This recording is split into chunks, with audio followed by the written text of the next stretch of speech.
Assalamualaikum warahmatullahi wabarakatuh. Saya Tengku Abdul Rahim SPDI, mahasiswa PPG IAIN Loksmawe tahun 2023. Pada kesempatan kali ini saya akan menampilkan pembelajaran P5 dan PPRA. Selamat menyaksikan. Waalaikumsalam. Apa kabar semuanya? Baik. Sudah sarapan? Sudah. Oke, kalau sudah sarapan, kita akan mulai proses pembelajaran pada pagi hari ini. Seperti biasa, sebelum kita mulai, ketua kelas tolong disiapkan.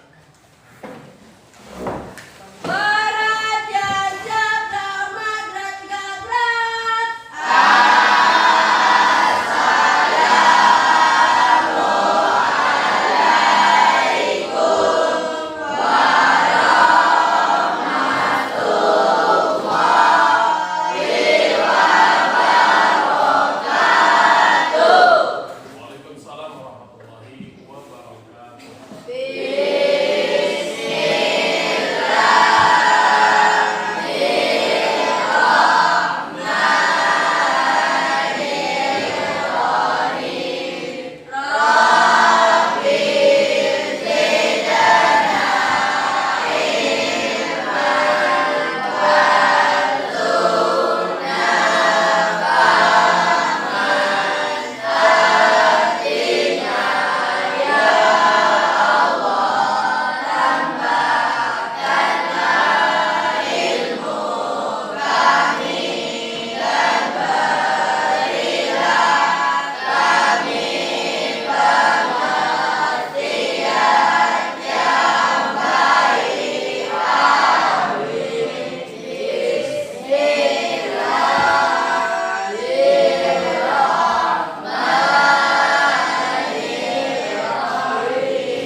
Baiklah para absen, terlebih dahulu kelas 8D, dengarkan namanya baik-baik, tidak ada yang bersuara dan tidak ada yang berbicara.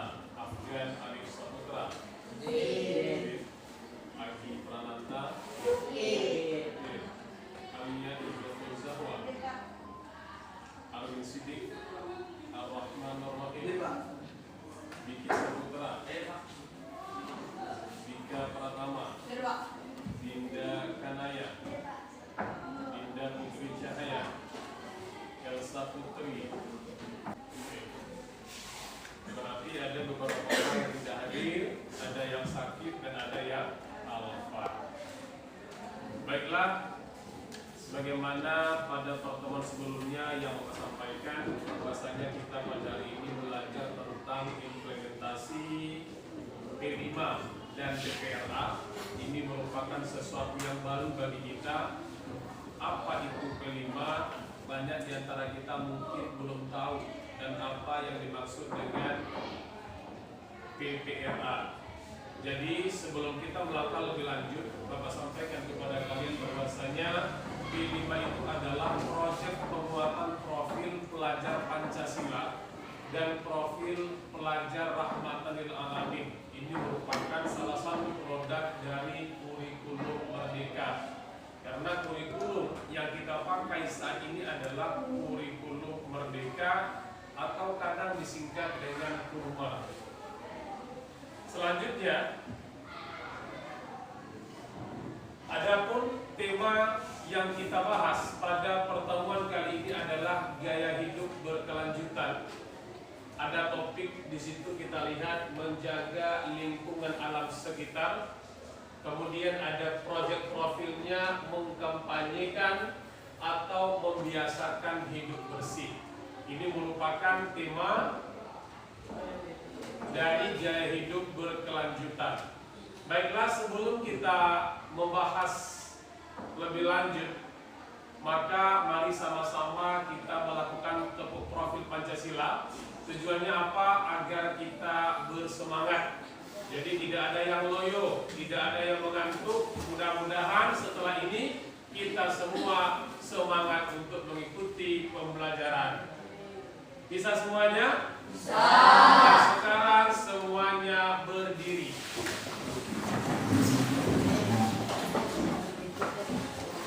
Oke, siap? Siap. Mulai. Tepuk profil Pancasila. Iman takwa, akhlak mulia, berbineka, mandiri, gotong royong, kreatif, berterus kami belajar profil Pancasila. Yes, Merdeka Belajar. Oke.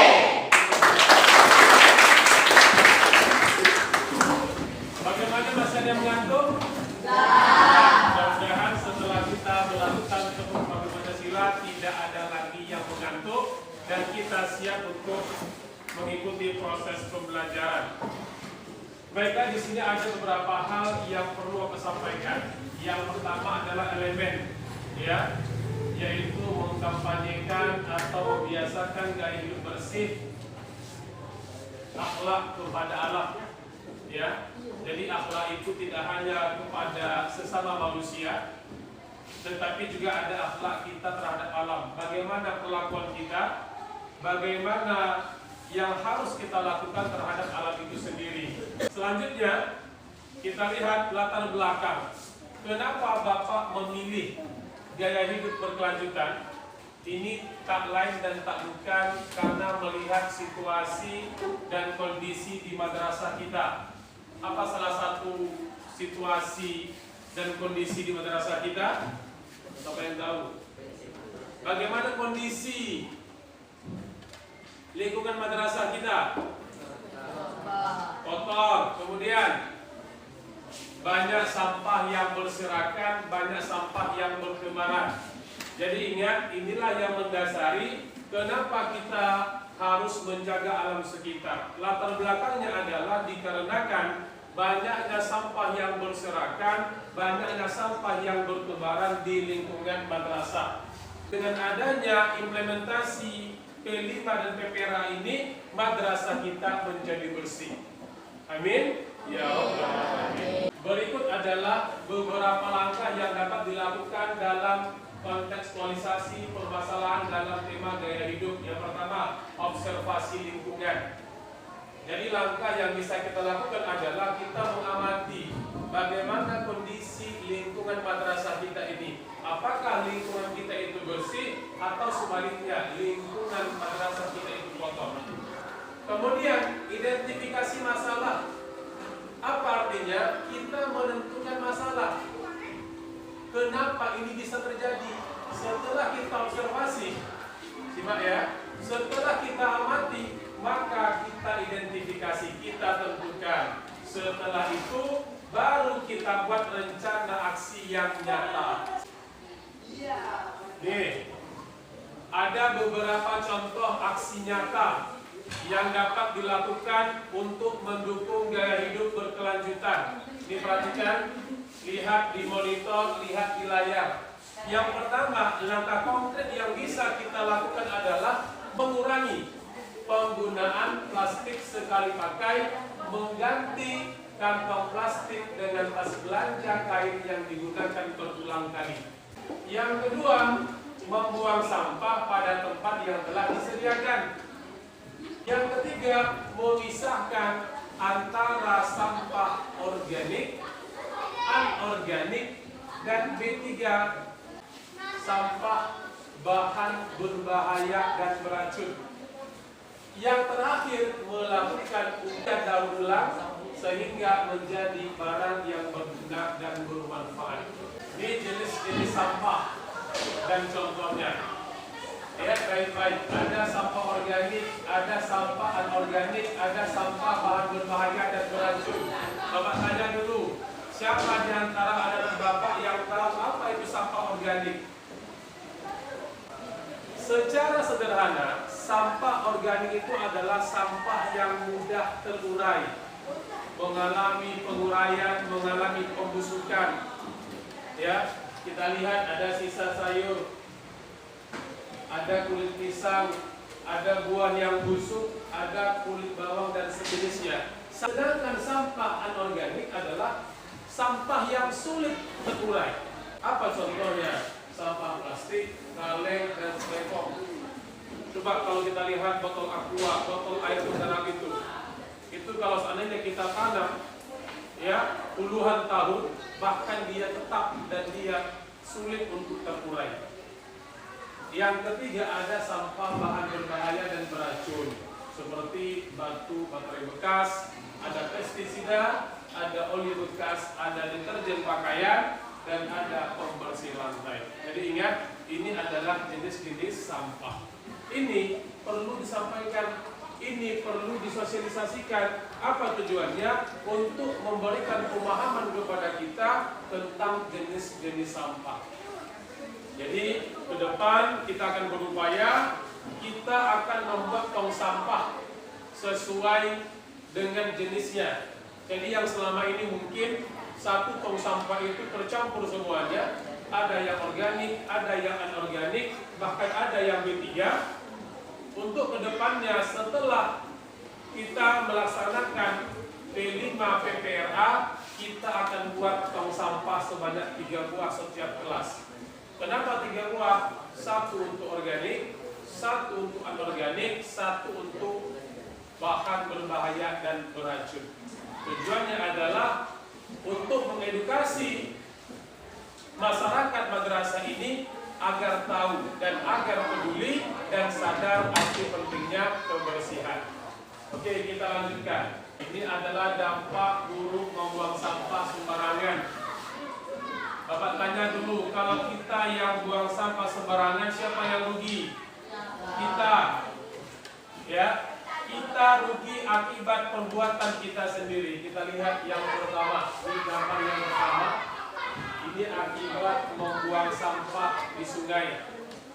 Ya, yang terjadi banjir. Air tidak mengalir dengan baik sehingga air meluap dan mengakibatkan banjir. Yang rugi siapa? Masyarakat sekitar. Kita yang. Yang kedua, kita lihat di beberapa tempat ada sebagian masyarakat itu yang mereka sengaja membuang sampah di pinggir jalan sehingga sampahnya menumpuk. Contoh, kalau kita mau ke Pasir Pengarayan, setelah kita melewati Simpang D, ada itu di dekat pohon karet itu sampah yang menumpuk memanjang di sepanjang jalan. Ini adalah perilaku yang tidak baik, perilaku yang tidak patut kita contoh, bukan merupakan perilaku yang terpuji. Apa yang terjadi kalau kita membuang sampah sembarangan? Maka terjadi polusi udara, ya, bau busuk, bau menyengat, bau yang tidak enak akan menyebar. Kemudian juga terjadi polusi tanah. Ini dampaknya. Artinya perbuatan ini mengganggu kesehatan kita. Kemudian yang ketiga, kita lihat apa gambar yang ketiga ini? Apa yang ketiga ini? Membuang sampah di pantai atau sampah banyak yang menumpuk di pantai. Ini juga merupakan perilaku yang tidak baik. Ketika banyak orang yang membuang sampah di pantai, maka akan merusak ekosistem, akan mengganggu perkembangan biota laut. Ini dia. Tentu ini juga berdampak kepada kehidupan manusia. Yang keempat, ini yang lebih parah, ya, dampak dari membuang sampah sembarangan itu terjadi kebakaran hutan. Terjadi kebakaran hutan, maka terjadi polusi udara. Polusi udara ini tentu berdampak terhadap manusia. Muncul yang namanya penyakit ISPA. Apa itu ISPA? Infeksi saluran pernapasan akut. Itu dia. Jadi kalau kita lihat, begitu banyak, begitu besar dampak buruk membuang membuang sampah sembarangan. Jelas ya? Jadi ini merupakan pelajaran bagi kita, menyadarkan kita bagaimana ke depannya kita tidak lagi membuang sampah sembarangan, tetapi kita berupaya dan mengkampanyekan kepada teman-teman kita di madrasah ini bagaimana kita bersama-sama membuang sampah pada tempatnya sehingga lingkungan madrasah kita bersih dan sehat. Lanjut. Ini bisa kita lihat sikap dan upaya dalam pemanfaatan sampah. Salah satu upaya yang bisa kita lakukan dalam skala kecil adalah membersihkan kelas. Ini dia. Makanya ada jadwal piket. Makanya kalian itu diberikan tugas oleh wali kelas untuk piket. Apa tujuannya? Untuk menjaga kebersihan kelas ini. Di madrasah kan dihimbau piket itu dilaksanakan setelah jam pulang sekolah. Kenapa kita piketnya setelah jam pulang sekolah? Tujuannya adalah agar besok kita ke sekolah, kelas kita bersih dan tidak ada debu yang berterbangan di kelas kita ini. Kalau kita piket pada jam pagi, anak bapak semuanya, kita piket pada jam pagi, terus kita masuk, debunya masih banyak terkurung di dalam ruangan. Kita masuk, kita belajar, maka kita akan hirup debu tersebut, maka ini lambat laun akan berdampak buruk terhadap kesehatan kita. Muncul penyakit pernapasan, muncul penyakit paru-paru dan penyakit berbahaya lainnya. Tidak. Jadi salah satu yang harus kita lakukan adalah menjaga lingkungan madrasah, khususnya di kelas dalam skala kecil. Yang kedua, apa upaya yang bisa kita lakukan? Di sini lihat ada dua tong sampah. Ada sampahnya organik, ada anorganik. Kita mulai pilah dan pilih. Kita mulai mengklasifikasikan. Kalau dia sampah organik, maka kita buang di tong sampah organik. Kalau dia sampah anorganik, maka kita buang pada tong sampah anorganik. Makanya tadi di awal Bapak sampaikan kepada kalian, ada sampah organik, ada anorganik, ada tiga. Kenapa Bapak sampaikan? Kenapa Bapak kenalkan? Tujuannya adalah mensosialisasikan kalian agar tahu. Ketika kita sudah tahu, maka kita insya Allah mudah untuk melaksanakannya. Ini yang ketiga. Apa kira-kira? Ini adalah hasil kreativitas, betul. Salah satu bentuk dari daur ulang, menjadikan sampah-sampah itu menjadi barang yang bermanfaat. Ya. Kemudian juga di samping dia bermanfaat, dia memiliki nilai ekonomis. Ada harga di situ dan bisa kita pasarkan dan bisa diperjualbeli. Nah, ini yang sederhana kita tengok, ya. Ini adalah upaya yang sangat sederhana. Bisa sampah-sampah itu kita jadikan polybag, ya, untuk menanam sayur-sayuran dan lain sebagainya. Artinya apa? Sampah itu bisa kita ambil manfaat dari sampah tersebut, sehingga sampah yang awalnya berdampak buruk terhadap kehidupan manusia, namun sebaliknya sampah itu bisa memberikan manfaat, bisa kita jadikan polybag. Ini adalah upaya membersihkan sampah-sampah yang ada di pantai. Ini dia. Karena tadi Bapak sampaikan, ketika sampah banyak di pantai, maka mengganggu ekosistem laut dan mengganggu biota laut. Yang secara berkelanjutan ini juga akan merugikan kita selaku manusia. Dan yang terakhir, simak baik-baik. Ini di kota-kota maju, di negara-negara maju. Bahkan ada inovasi, ada temuan di negara-negara maju itu, sampah bisa menjadi bahan baku aspal.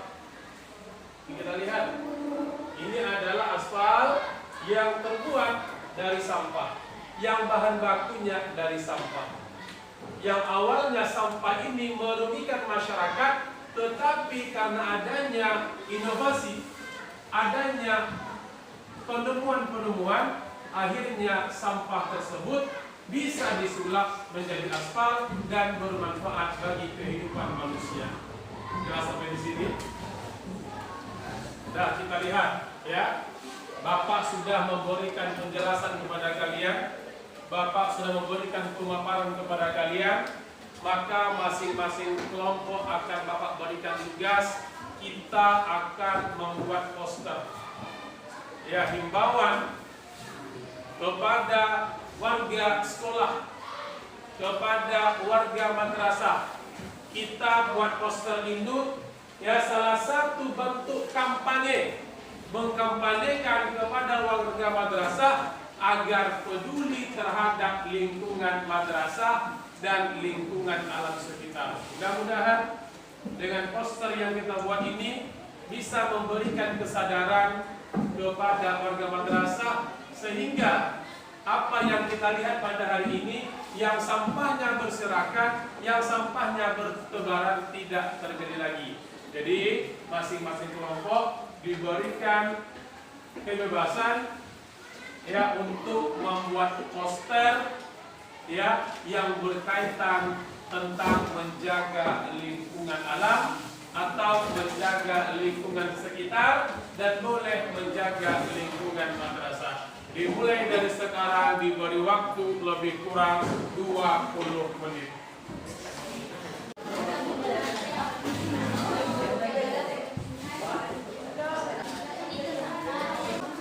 Ada kendala?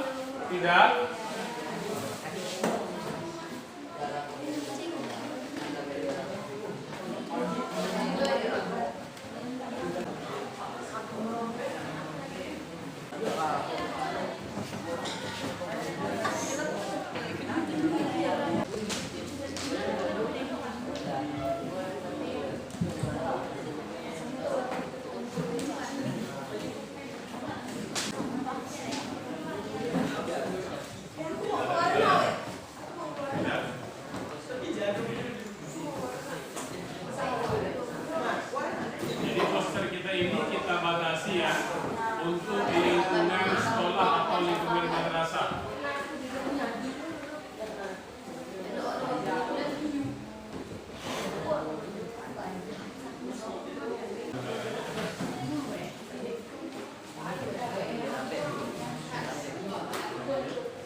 Masing-masing harus memberikan idenya ya, biar nanti tertuang di poster yang kalian buat. Artinya poster itu merupakan hasil kreativitas bersama, bukan perorangan. Saya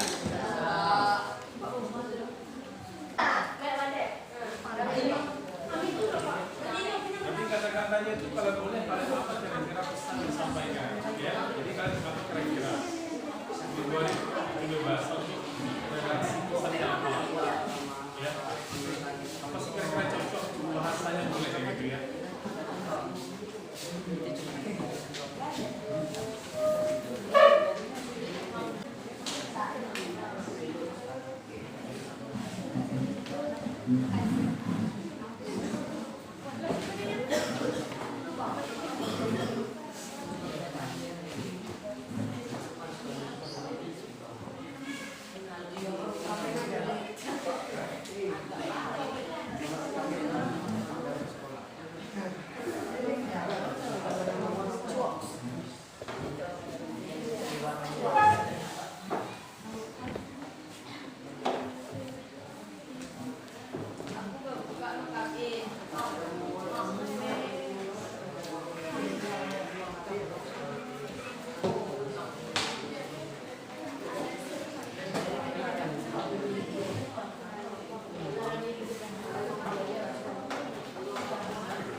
siap posternya? Baiklah, kalau posternya sudah siap, Bapak minta nanti perwakilan dari masing-masing kelompok untuk maju ke depan, satu orang saja, ya, untuk memperlihatkan posternya kepada teman-teman yang lain, ya. Jadi ini merupakan salah satu upaya kita untuk mengkampanyekan, menjaga alam sekitar, terutama lingkungan madrasah. Yang pertama, Bapak minta dari Didi Aca, ya, Bapak minta dari kelompok 4 untuk menunjukkan poster yang telah dibuat. Kepada kelompok 4 dipersilakan.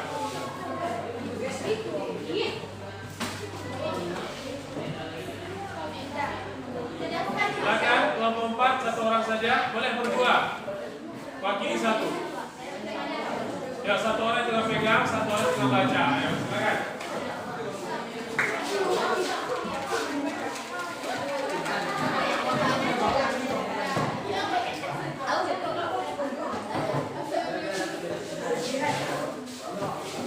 Yang lain silakan, simak baik-baik.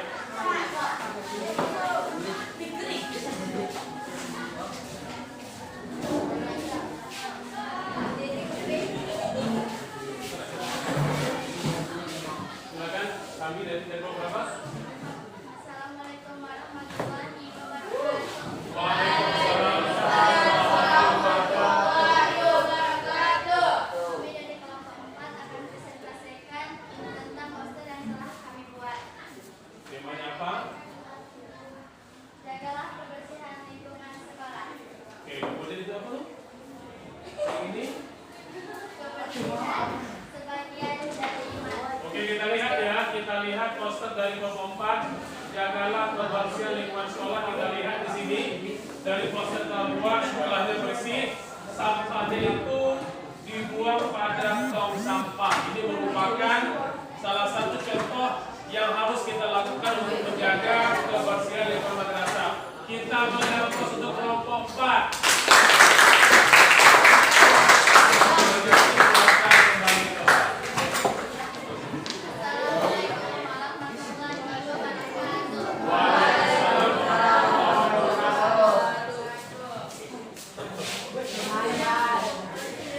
Silakan untuk kelompok 3. Dipersilakan 2 orang ya, 2 orang, satu yang menyampaikan, satu yang memegang posternya. Dipersilakan.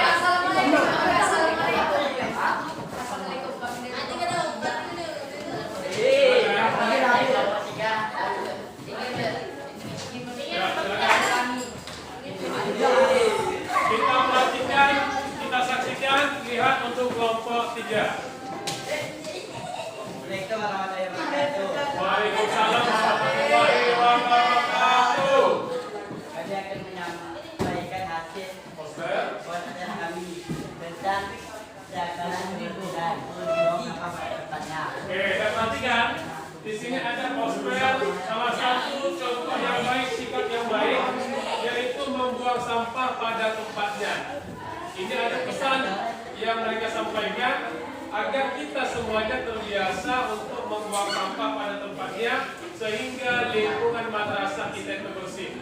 Nah, kita kasih aplaus untuk kelompok 3.